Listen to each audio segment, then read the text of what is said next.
Hi viewers, welcome to Telugu Prabha. Right now మనతో మదం movie team ఉన్నారు. ఆ సినిమా January 1st, 2026 రిలీజ్ అవబోతుంది.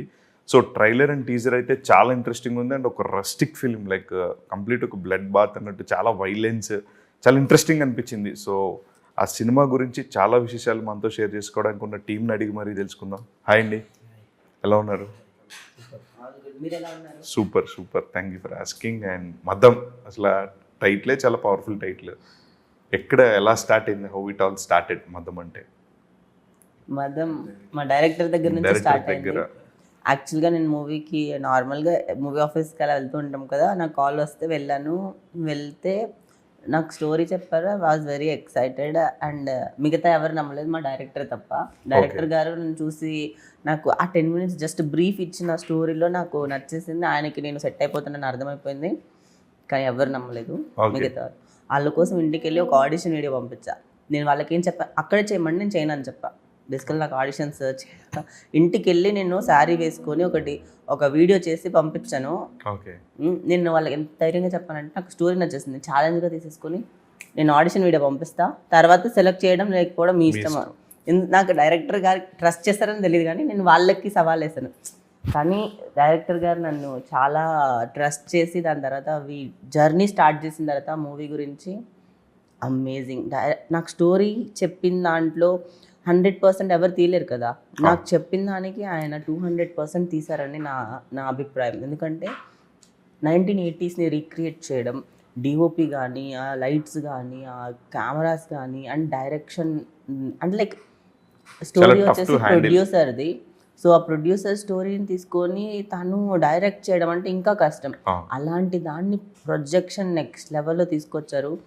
నేను చెప్పడం కాదు, కానీ ఆడియన్సే చూసి చెప్తారు ఏం చేశారు ఆ మూవీ అని చెప్పి. మదం అని టైటిల్ రావడానికి, మదం టైటిల్ జస్టిఫికేషన్ ఏంటి తెలుసు? ఆ టైటిల్ ఎందుకు వచ్చింది చెప్తా.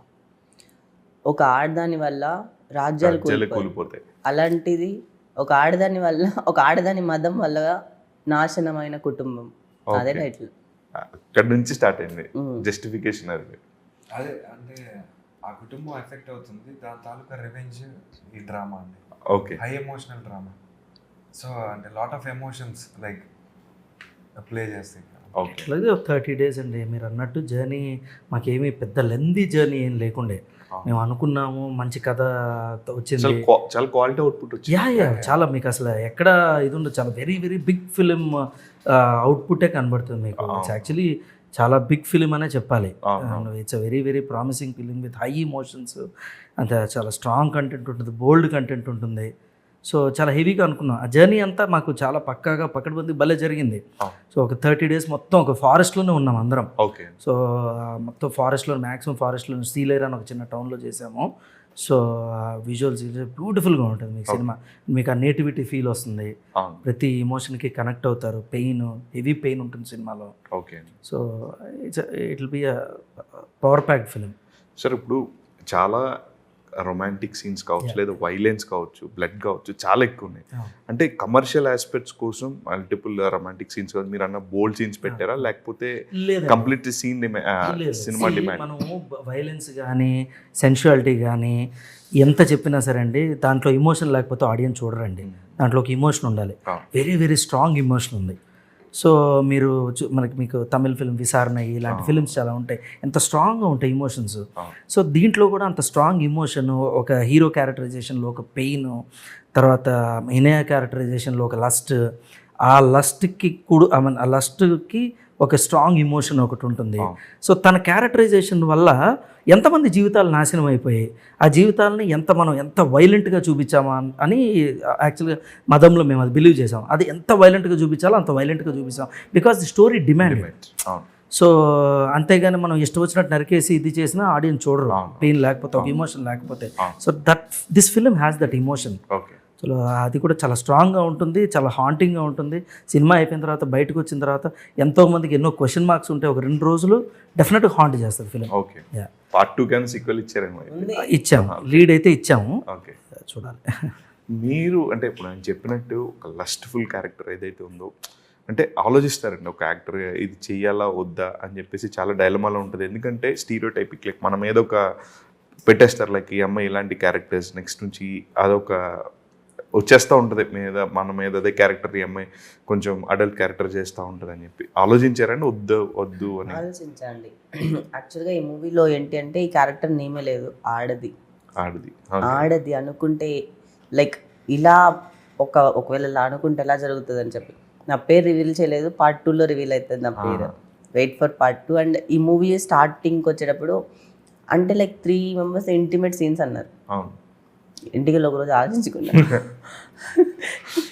ఈ సీన్స్ అంటే నేను చెయ్యాలా అవసరమా నాకు, నా కెరీర్ అంతా ఇలా అయిపోద్దా మారిపోద్దా టోటల్గా నేను అంటే లైక్ వేరే వాళ్ళలాగా ప్రొజెక్ట్ అయిపోతానా అని చెప్పి.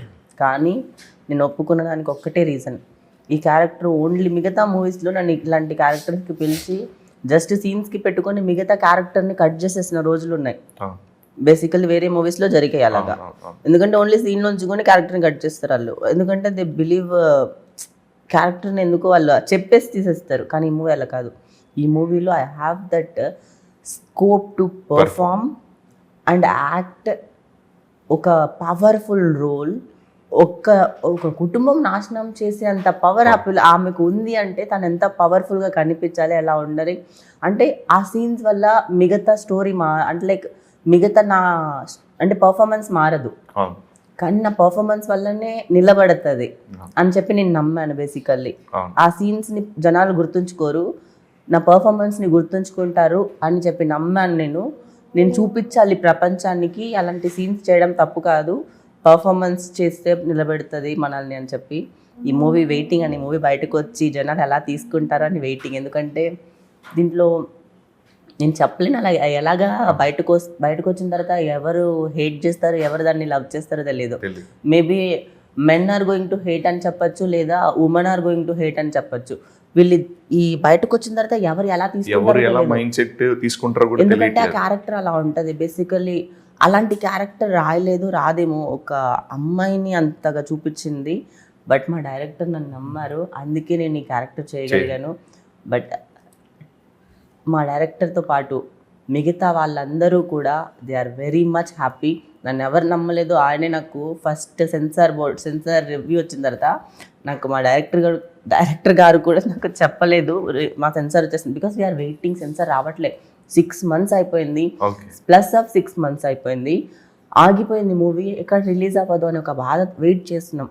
సెన్సార్ రోజు అది సెన్సార్ ఏ సర్టిఫికేట్ వచ్చింది, కాల్ చేశారు నాకు. ఫస్ట్ కాల్ నన్ను ఎవరు నమ్మలేదు, వాళ్ళే కాల్ చేసి సారీ అమ్మా నేను క్షమించు, నిన్ను నమ్మలేదు, నువ్వు చేసేసావు, అస్సలకి దట్ డే అసలు I was crying because I took it as a challenge. This is my అంటే నాకు చెప్పడానికి వర్డ్స్ లేవండి. మా డైరెక్టర్ గారిని ఫస్ట్ ఫోన్ చేసి సార్ నా డ్రీమ్ కమ్ ట్రూ అయింది ఇలా అంటే లైక్ ఒకరు నాకు ఎవరు చెప్పింది లేదని చెప్పి కాల్ చేస్తే he is also very happy. That day we are fully with tears. ఎందుకంటే మూవీకి సర్టిఫికేట్ రాదనుకున్నామండి, మూవీ బయటకు రాదనుకున్నాం.